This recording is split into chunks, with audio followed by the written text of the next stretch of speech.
Eto, mainit na balita. Gilas Pilipinas nasa pangatlong pwesto na matapos ilabas ng FIBA ang power rankings bago ang February window. Pag-angat ng Gilas sa power rankings, ano nga ba ang dahilan? Samantala, alamin din natin kung bakit nasa bottom ng power rankings ngayon ang China at New Zealand. Tara, pag-usapan natin sa video ngayong araw. Pero bago yan, like and subscribe lang mga kabady para sa latest basketball news and highlights. Sa mga gusto pala manood ng laban ng Gilas sa FIBA World Cup qualifiers nang walang delay at free for life, magbibigay po kami ng free live streaming link. All you have to do is i-like lang po ang aming Facebook at YouTube channel para mabigyan po kayo ng unlimited access sa mga sports games sa buong mundo.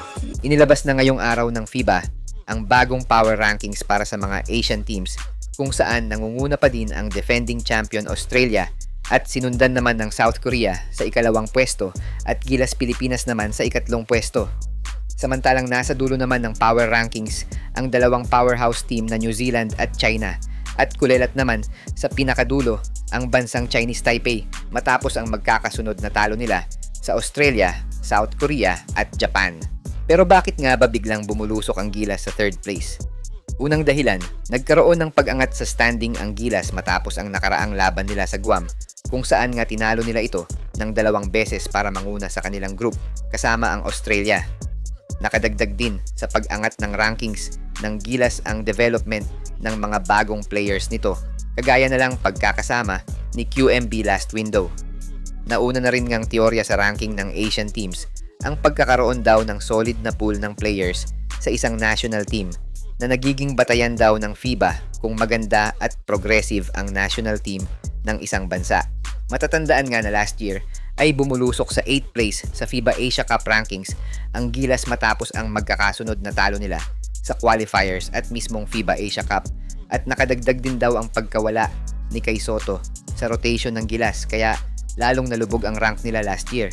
Inaasahan naman ng fans na mako-convert ng Gilas yung rankings na yan sa 2 panalo kontra sa Tall Blacks at Australia dahil nga sa mas pinalakas na lineup nito. Samantala mukhang mahihirapang mamili ng kanyang Final 12 si Coach Tim Cone dahil sa addition ni Juan Gomez Deliano, Justin Baltasar at mga reserve players nito bago magsimula ang February window. Kasalukuyang may 15 players na available sa pool ng Gilas at 12 players sa mga ito ang papasok sa Magic 12 ni CTC. Hindi lang natin alam kung height ang priority ni CTC for this window.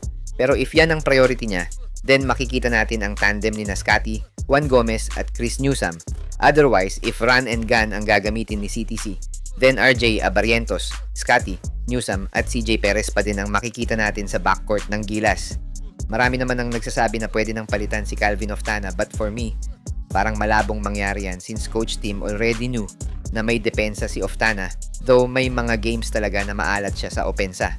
Hopefully na makita natin this window ang trio ni KQ, Baltasar at Carl Tamayo since ang pagpipilian lang naman sa posisyon na yan ay si Jamie Malonzo na nag-beg off na sa Gilas and Troy Rosario na I guess mas okay talaga si Baltasar para sa versatility sa number 3 and number 4 spot.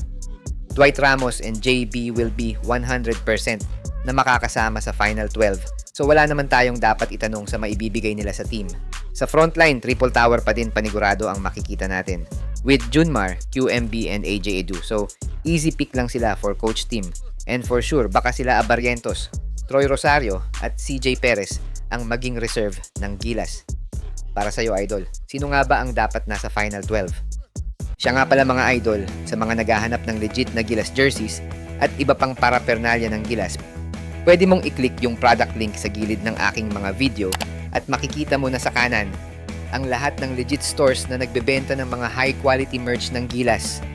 Maraming salamat mga Idol!